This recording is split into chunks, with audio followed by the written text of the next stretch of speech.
Skibidi Toilet is another one of those topics that I never would have looked into if it weren't for a whole bunch of my subscribers recommending it. But I'll admit, I watched through the whole series and I did get genuinely invested in the bizarrely elaborate story of toilet beings invading the world. And instead of taking the characters and turning them into dragons or superheroes or demons, I decided to just redesign the characters in my own way. As if someone handed me a bunch of the core concepts and descriptions of characters and said, "Here, do your own version of this." And I gotta be honest, based on how the drawings turned out, I think I could go a few rounds of this. But the best way to encourage me to do a sequel if you're new here is to subscribe. But anyway, let's see what the PopCross style Skibidi Toilet is like, shall we? Let's go. Hit like if you want, subscribe if you feel like, but either way, enjoy the show. The Earth of Dimension S112 is under siege. The entities threatening the world seem to be those infected by a form of techno-organic virus that kills those infected and converts their bodies into deadly machines, with various forms of weaponry able to upgrade themselves at will.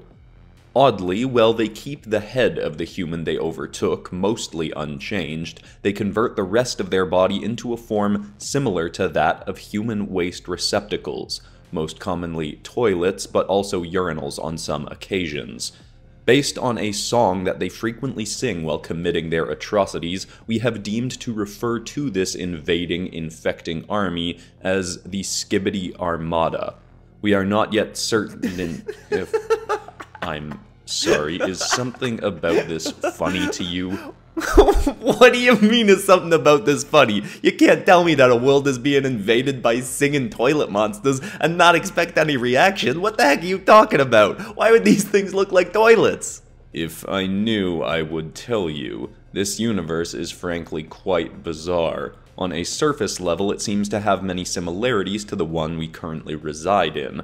Although for some reason, even with a multiversal translator, we were unable to communicate with any of the world's residents. Although, stranger still, on a few occasions we did hear the music of a band that Ms. Jones, whom I was accompanying in this research, was familiar with. She said it was called Everybody Wants to Rule the World, by a band called Tears for Fears, and it was sung in English.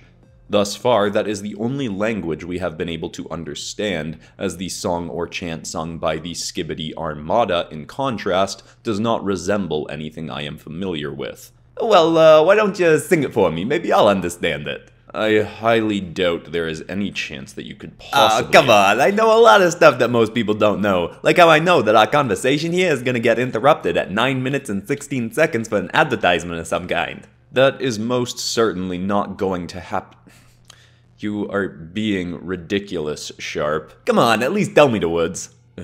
It sounds roughly like skibbity dop dop bop yes yes, skibbity double up neem neem, and I can see you holding your phone filming me. Sorry, I just needed that for posterity reasons and so I can find someone who knows how to auto-tune stuff. But yeah, anyway, how is these things getting to folks and infecting them and killing them and whatnot? Well, what we gathered from news footage we acquired access to, despite the information on it not being portrayed in a language we understood, it seemed evident that while the origin of these beings is unknown, they infected the first waves of people by disguising themselves as toilets, waiting for people to come and use them, then we're not entirely certain. Perhaps biting them, or possibly even touching the normal humans of this world is enough, as the opposing armies fighting against them do not seem to be regular humans, but beings with bodies comprised of a different form of mechanical biological material. So I'm guessing you guys has already considered the possibility that this might have been the work of one of the Archon demons who is going around invading different universes and can create weird wacky monsters with a snap of their fingers? If these toilet things is techno-organic, maybe they was made by that sci-fi looking one. That was indeed the reason for our initial investigation, but we have not yet been able to determine if it is the case, or if this is a more natural event in this world. Though one of the common types of infected soldiers, which Ms. Jones referred to as a strider, does seem to have liquid metal limbs that it walks on, which are quite similar to that of one of the Archon demons.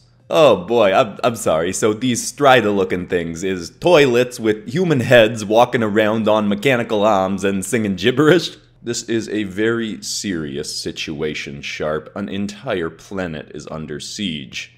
Yeah, no, I'm sure that these things is terrifying and not hilarious to look at all.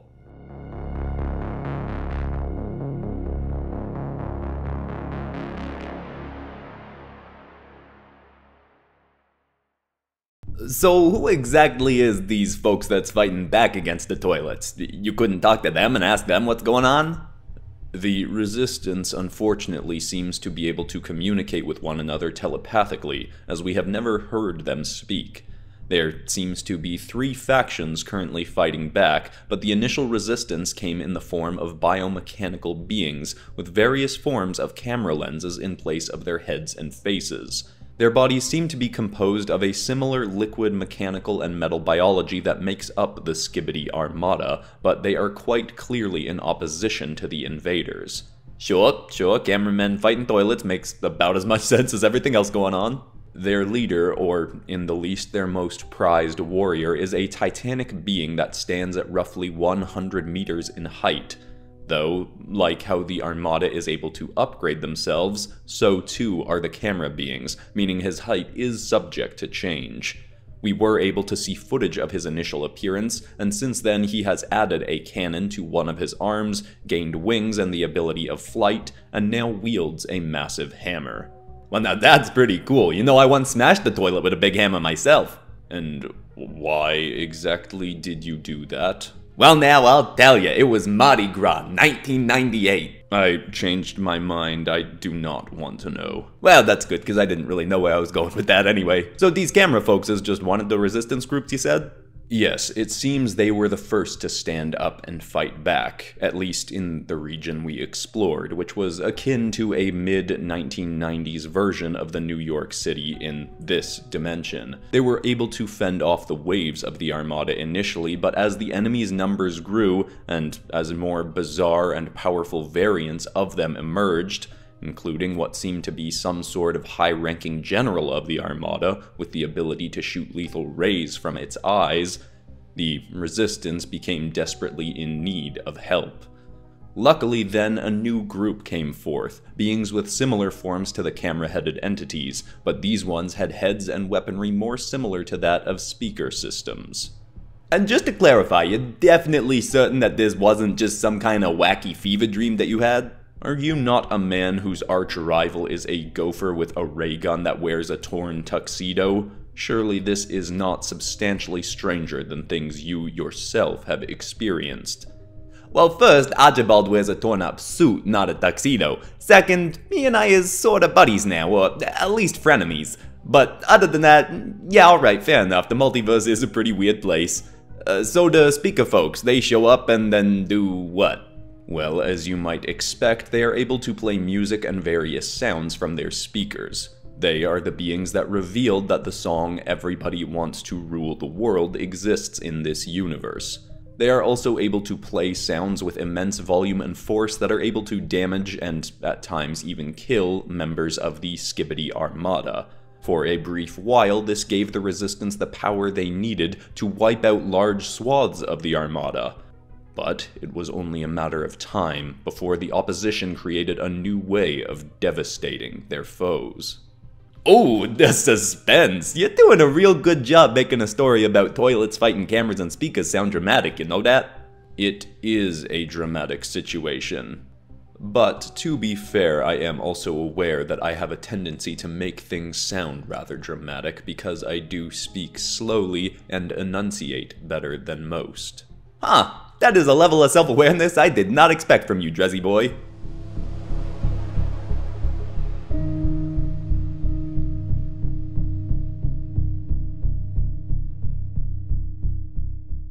Quick little ad break here, but not for something that anyone has to pay for, something that is now free for everybody. All the bonus content on the PopCross Studios Patreon. As I announced earlier this week, my Patreon has become free for everybody. Meaning if you want copies of the high-resolution art from this episode, you can get access to that and the inks from this episode if you want to color these drawings yourself, which will be available a day after this video comes out. And that kind of stuff is going to keep coming out on there for free. All you have to do is go and follow that page, and you'll get access to all of that stuff, and you'll have a better system for getting notifications from me when I post videos and art and things like that. There is also a $1 above and beyond tier both on Patreon and here as a membership on YouTube, but those don't give you any bonus content besides a few Multiverse Tales emotes you can use in comment sections on the YouTube membership. They're just for anyone that really loves this channel, watches it a lot, and wants to give a little bit of extra support. That's hugely appreciated, but I also just really appreciate anyone that goes to follow the Patreon. Think it's gonna be a fun place for everyone, now that it's free. Anyway, back into more toilets and banter. Let's go!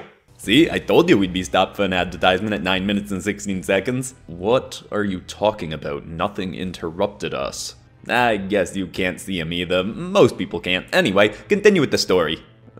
Alright, well, the primary weapon that helped shift the war back in favor of the SKIBIDI Armada was an upgraded member of their ranks that was able to move at speeds so quick that all you can see of it as it soars by is a streak of blue light. It moved so quickly that the speaker-headed beings could not aim and blast their music and sounds fast enough to destroy it.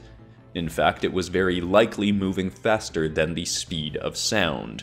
On the only footage we saw of it not moving, its head seemed to be sparking and contorting as if it were a computer program glitching, though most footage of it showed the entity tackling through the resistance forces at incredible speeds and destroying them in a single hit. Flying toilets, huh? Hey, how much would someone have to pay you to actually use a flying toilet? I mean, I fly all the time in the mech armors that I build, and I have built some that you can do your business in. But just sitting with no seatbelt on a flying toilet going through the sky, I don't know if I'd be able to do that.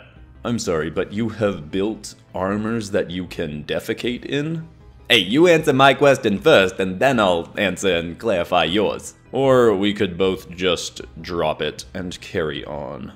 Alright, fine. Dropping it like a deuce. Now go on. Ugh, I would rather be speaking with the gopher.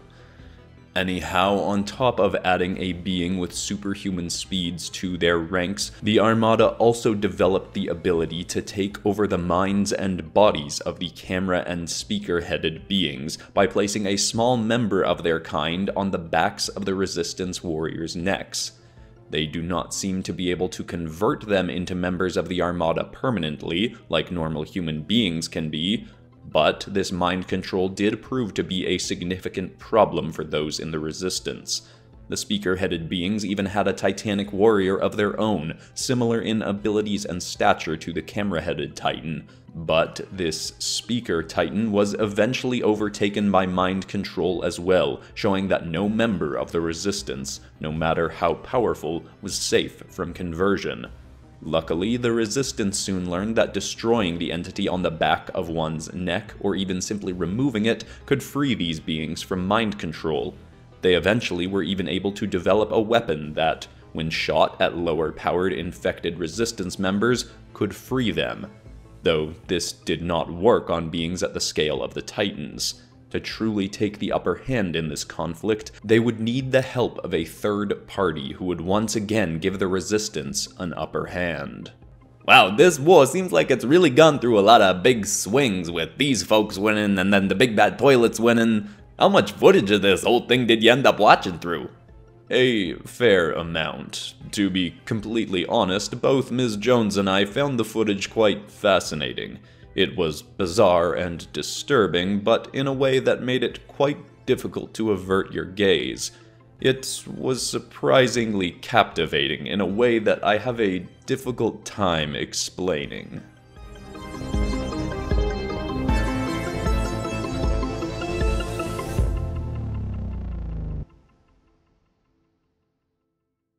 The third party of the Resistance are a group of beings with various types of screens in place of their faces, often showing static like an old television screen. They also proved able to communicate at least in some capacity by screening various text symbols on their faces, often letters and punctuation commonly found on keyboards that, when strung together in a short sequence, make an image that somewhat resembles a facial expression. Wow, I think you should win an award for longest and most elaborate description ever given for an emoticon. Emoticon? Like emotional icon. A fitting term. And you seriously never heard of an emoticon before? Ain't you been alive for like 6,000 years? That does not mean that I know everything about everything. Perhaps I even did know about this term once and forgot. Many things can slip your mind when you have lived for centuries. Now, continuing on, an ability that these television screen-headed beings appear to have is the power to teleport in black puffs of smoke from one location to another. Oh, that's pretty cool. They can bamf? That is another term I am unfamiliar with. Bamf, it's this word I used for a teleporting mech arm I once made. Whenever it teleports, it shoots out a puff of purple smoke and makes this bamf sort of sound. Ah, well, I suppose it is not a fitting term in this case then, as when these beings teleport there is a much more subtle sound emitted. On top of this power, they can also emit visuals on their screens that can have various negative effects on the Skibidi Armada. A purple screen is able to paralyze them so that other members of their ranks or other resistance fighters can go up to them and flush them, or the red screen— Whoa, no, hold up there, Dreszy boy. Flush them? Flush them. What is that? You ain't said nothing about flushing them. These things don't just look like toilets, they can actually be flushed? Ugh, I intentionally avoided saying that earlier to cease your interruptions, but yes. One way to defeat the Skibidi Armada soldiers is to pull a lever most of them have somewhere near the tops of their bodies, which will then flush their heads back inside them, leaving them unable to move for an unknown length of time. Well, in this state, they can be easily destroyed. Oh boy, you know, I know it's probably weird to have a favorite war, but this is definitely my new favorite war that's ever happened. Go on about these TV screen folks, do they got one of them Titans too? Yes, one that can emit a red screen that instantly flushes dozens of Armada soldiers at once, though I am not certain if it is their leader. It seemed as though the true leader of this faction may be a woman of average human female height. She seemed to be instructing the movements and actions of her fellow resistance fighters, and was a skilled warrior herself. Her head was able to pop off and fly about without her body. She also had the ability to emit an orange light from her face that could burst the opposing Armada warriors into flames when directing it at them. She was the one who was finally able to defeat the glitching super speed toilet mentioned previously. But let me guess, soon after that the toilets developed some tech or did something again that made the whole thing swing back in their favor. That is indeed correct. Wow, well, I am loving this, but I am gonna need a snack break. I'm either gonna come back so you can tell me more, or if the views and comments and new subscribers on this ain't so great, I'll just forget it ever happened, and we don't gotta talk about it no more. As usual, what you are saying is pure nonsense to me. Says the guy that just spent 17 minutes telling me about a toilet war.